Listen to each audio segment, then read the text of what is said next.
एक जैसी नहीं थी। दोनों ही एजुकेशन पर बहुत जोर देते थे, पर उनके द्वारा बताए गए पढ़ाई के सब्जेक्ट अलग अलग थे। अगर मेरे पास सिर्फ एक ही डैडी होते तो मैं या तो उनकी सलाह मान लेता या फिर उसे ठुकरा देता। क्योंकि सलाह देने वाले दो थे, इसलिए मेरे पास दो बिल्कुल अलग अलग विचार होते थे, एक अमीर आदमी का और दूसरा गरीब आदमी का। किसी भी एक विचार को सीधे सीधे मान लेने या न मानने के बजाय मैं उनकी सलाह पर काफी सोचा करता था, उनकी तुलना करता था और फिर खुद के लिए फैसला किया करता था। समस्या ये थी कि अमीर डैडी अभी अमीर नहीं थे और गरीब डैडी अभी गरीब नहीं थे। दोनों ही अपना करियर शुरू कर रहे थे और दोनों ही दौलत और परिवार के लिए मेहनत कर रहे थे, पर पैसे के बारे में दोनों के विचार और नजरिए एकदम अलग थे।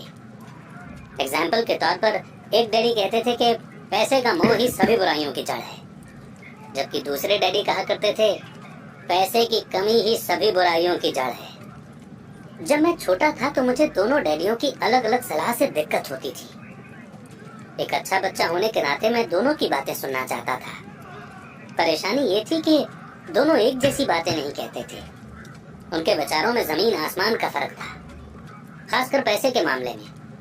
मैं काफी लंबे समय तक ये सोचा करता कि उनमें से किसने क्या कहा और क्यों कहा और उसका नतीजा क्या होगा। मेरा बहुत सा समय सोच विचार में ही गुजर जाता था। मैं खुद से बार बार इस तरह के सवाल पूछा करता, उन्होंने ऐसा क्यों कहा? और फिर दूसरे डैडी की कही हुई बातों के बारे में भी इस तरह के सवाल पूछता। काश मैं ये बोल सकता कि हाँ वे बिल्कुल सही हैं, मैं उनकी बातों से पूरी तरह से सहमत हूँ, या ये कहकर मैं सीधे उनकी बात ठुकरा सकता था, बुढ़े को ये नहीं पता कि वो क्या कह रहा है।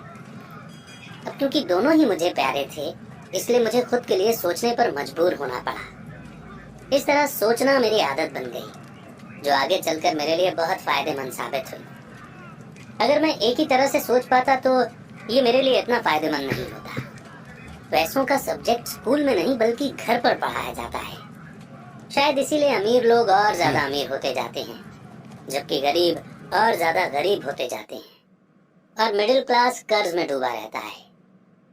हम में से ज्यादातर लोग पैसे के बारे में अपने माता पिता से सीखते हैं।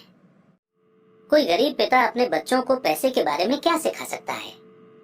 वो सिर्फ इतना ही कह सकता है कि स्कूल जाओ और मेहनत से पढ़ो। हो सकता है वो बच्चा अच्छे नंबरों से कॉलेज